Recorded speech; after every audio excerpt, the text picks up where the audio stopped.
អ្នកទាំងអស់គ្នាមករៀនអំពីស្រៈពេញតួទាំងអស់គ្នាអគារនៅទីក្រុងសម្បូរអគារខ្ពស់ណាស់អាហារនៅកន្លែងលក់នេះមានអាហារច្រើនមុខណាស់ឥន្ធនូកូនទានិងកូនខ្លាឃ្មុំកំពុងលេងភ្លេងនៅក្រោមឥន្ធនូអ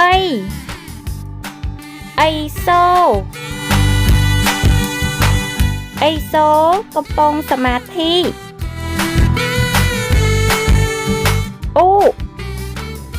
ឧសាមករាឧស្សាហ៍អានសៀវភៅអតហ្វងអតកំពុងធ្វើដំណើរលើវិលខ្សាច់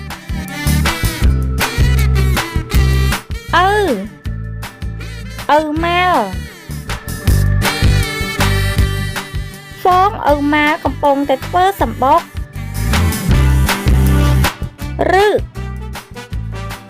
ឫស្សីទឹកហូរចេញពីបំពង់ឫស្សីឬយល់ឬទេមិត្តភក្តិទាំងអស់គ្នាតើយល់មេរៀននេះហើយនៅនឹករលឹកកូនឆ្មាដែលនឹករលឹកដល់មិត្តភក្តិលឺកូនឆ្កែឮសំឡេងម្ចាស់ហៅ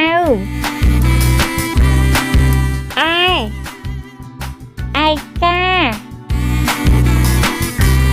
នារីអង្គុយឯកាតែម្នាក់ឯង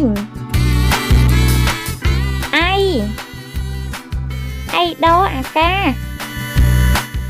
ហាត់លោកបានហោះនៅលើអីដោអាកា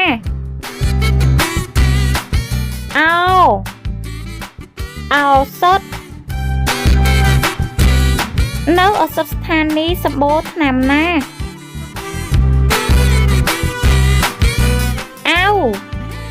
ក្រអាវឈូកមីងសុកកំពុងហាន់ក្រអាវឈូកទុកធ្វើម្ហូប